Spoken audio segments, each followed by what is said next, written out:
Regular meditation changes your brain. Richard Clarke helps you understand changes you can bring about with your meditation practice. Watch this video for more. Today, I'm going to be talking about applying neuroscience to your meditation. You want your meditation time to be effective.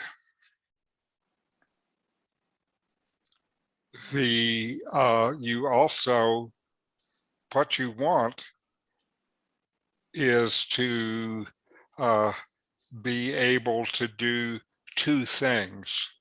The first is to be able to find yourself and dwell in a place of peace and inner quiet. And then you also want to bring these changes to your brain and to your life. And you know meditation can do this. These changes have many long-term effects, such as increased day-to-day happiness and improvement in your response to stress and a better immune system. Recently, I've been learning about using the eyes and breath and neurochemicals to support this process of changing the brain. One great source I have found is a leading neuroscientist, Dr. Andrew Huberman, a Stanford neuroscientist who has a number of YouTube videos. And now I'm trying to adapt what I'm learning from him to our meditation. One thing I think is interesting about this is how he has learned from the study of world-class athletes and light combat troops, a number of things about the brain and using the brain and changing the brain. And what he's learned, really, there are parts of it that fit with the ancient teachings about meditation. And I'm going to go through some of that today. The first is focus. If you want to speed the change to your brain, the more you can focus, the greater the change. In ancient meditation teachings, we are taught that the key to success in spiritual practice is your desire. Desire to change, desire to improve, desire to be happy, desire for liberation. This desire naturally leads to greater focus. So this advice is right on. Andrew says that the eyes are the most powerful tool in terms to drive what we think and how we feel, and ultimately what we can do, because the eyes set the basic level of alertness. With the eyes in tight focus, they set the brain for tight focus. When they're in wide focus, they set up the brain for open awareness. Commonly, meditators are instructed to fix their eyes. We're told that stilling the eyes helps to still the mind. Fixing the eyes also leads to more focus. Focus improves your quality for one-pointed meditation. At the same time, I think fixing the eyes open and still, but in an unfocused state, like is sometimes recommended. They call it softening your eyes. I think this leads to an open awareness kind of mental state instead of a focused mental state. And maybe you can try these two different eye techniques in your own meditation and feel if there's a difference for you. The next is calmness. To look within and really feel free to just watch your thoughts without reacting requires a calm mind. We're told to watch our breath to calm our mind. Dr. Huberman has found that the diaphragm has a direct connection to the brain and helps the brain set its level of calm or arousal. Slow breathing from your diaphragm tells your mind to calm itself. So feel your diaphragm as you breathe. And as you do this, this calms your mind. The calm mind from meditation can spread through your day-to-day life. The next thing that Dr. Huberman talks about is stress. Yes, stress.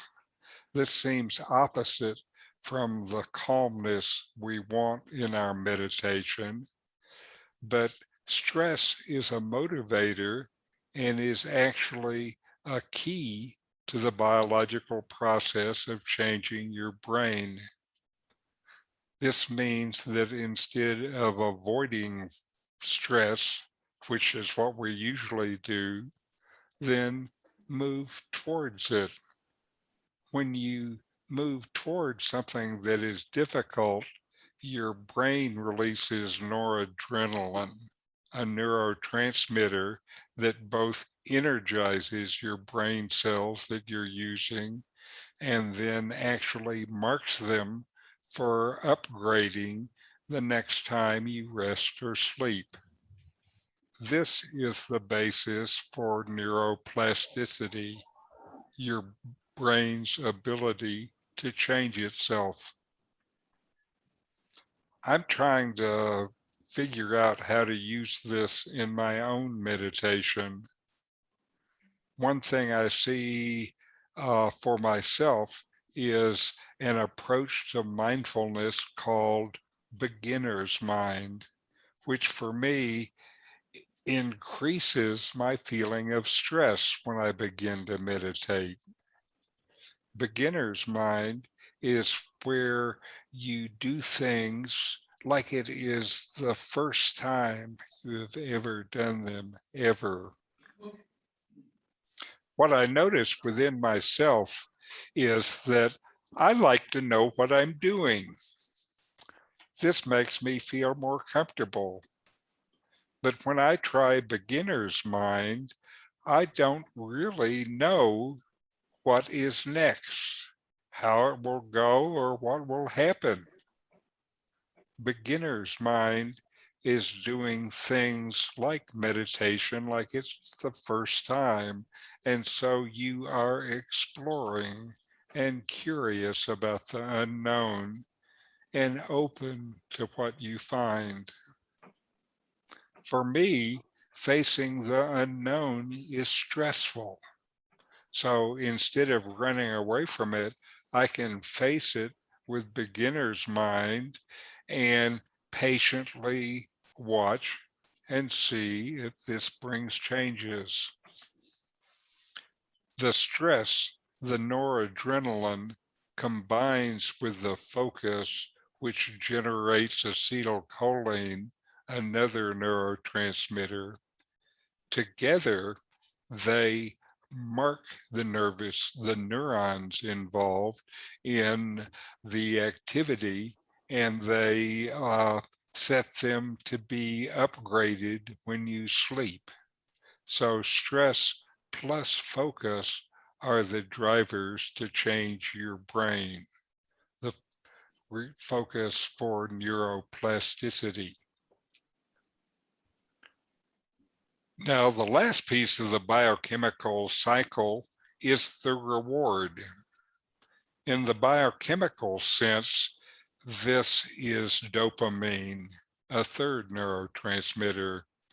You generate dopamine when something that you feel is good happens, like when you achieve a goal or hug a friend, listen to or make music, discover new things, see a flower, meditate, go shopping, or get a like on Facebook.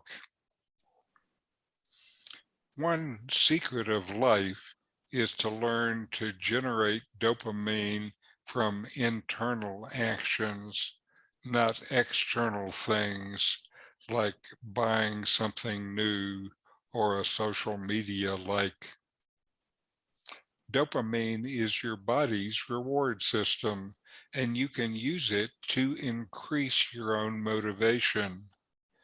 You can use it to reward behaviors that you're moving towards.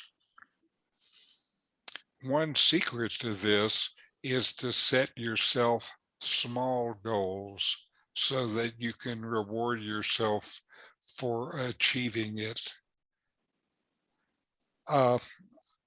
This gives you dopamine as you go. And also, when you might be struggling, to tell yourself, I'm going the right way. I'm making progress.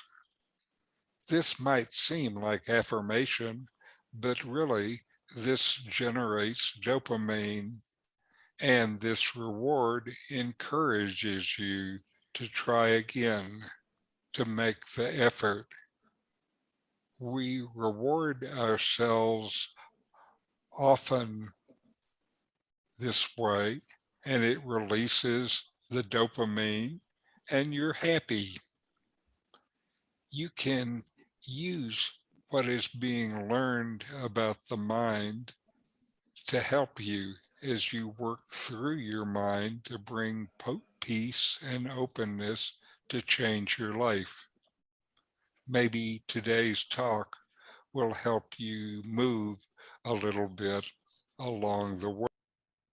You want deeper meditation, more peace, more happiness. Subscribe now to continue to find ways to get more from your meditation.